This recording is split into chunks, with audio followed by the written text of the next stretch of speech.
Nuclear capability میں ملوث ہے اور اس کی رپورٹ آ جاتی ہے ایویڈنس کے ساتھ امریکہ کے پاس، امریکہ کے پریزیڈنٹ کے پاس، تو اس صورت میں اس کی اوپر دو قسم کی سینکشن لگا دی جائیں گی، اس کی اکنامک سینکشن اور اس کی ملٹری سینکشن۔ یہ دونوں سینکشن پاکستان پہ لگا دی گئی تھیں۔ یہ تھا ملک کے ساتھ غداری اور یہ تھا نقصان پاکستان کا۔ اب اگر عمران اگر یہ نہ کہے کہ جناب آپ آڈیٹنگ تو کروا لیں، تو کیا وہاں IMF کو یہ کہے کہ پاکستان میں تاریخ کے سب سے فیئر الیکشن کروائے گئے ہیں؟ یہ جھوٹ بولے ان کی خاطر۔ اگر اس نے یہی جھوٹ بولنے ہوتے تو وہ جیل میں کس لیے بیٹھا ہوتا؟ جان چلی جائے گی، جھوٹ نہیں بولے جائیں گے۔ یہ PTI کی لیڈرشپ کا یہ ایک فیصلہ ہے۔ ہم سب جو ہیں نیشنلسٹ ہیں، پاکستان کے لیے اپنی جانیں دینے کو تیار ہیں۔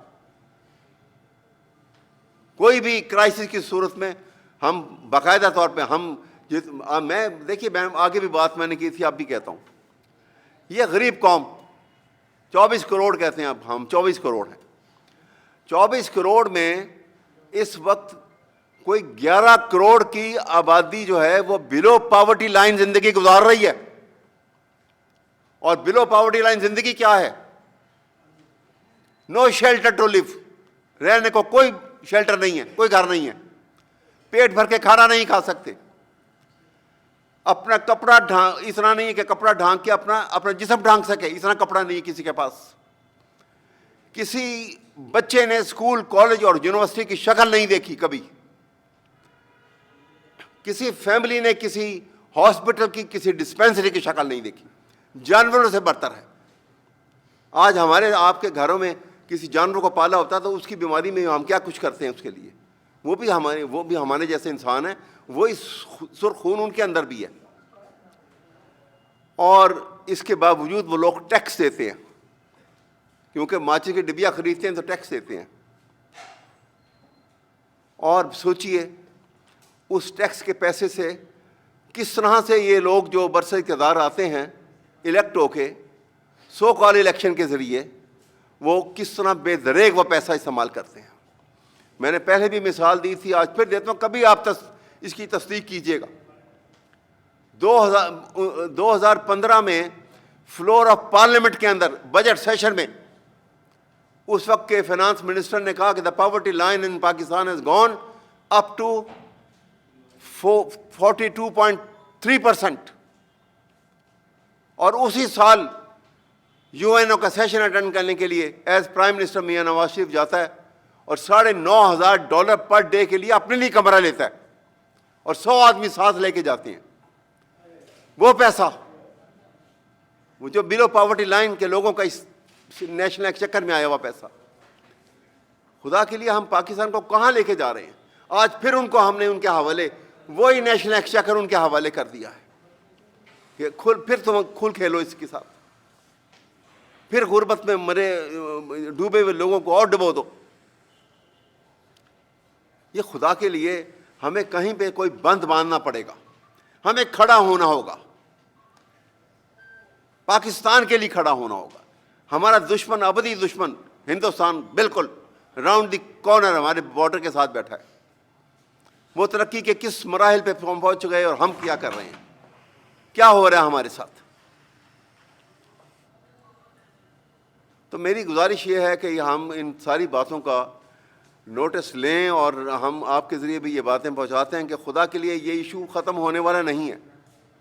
آج نہیں تو کل پورے نیشن وائڈ یہ ایک موومنٹ چلے گی، اٹ از ان دی آفنگ، یہ نہیں رکیں گی۔ مائنورٹی سٹولن ووٹ کے اوپر، سٹولن مینڈیٹ کے اوپر کسی صورت حکومت کرنے کا اختیار نہیں رکھتی، بالکل نہیں رکھتی۔ یہ حکومت نہیں چل سکتی۔ میں ایک ریکویسٹ بھی کرنا چاہتا تھا، ابھی بھی دن باقی ہے، آفٹر تھاٹ ہو یا دوبارہ آپ اس کو ریکنسیڈر کریں۔ میں زرداری صاحب سے بھی ریکویسٹ کروں گا کہ اپنی تمام، دیکھیے آپ ایک دفعہ رہ چکے، پاکستان کی صدارت آپ کے پاس رہی، عزت تھی قوم نے دی آپ کو.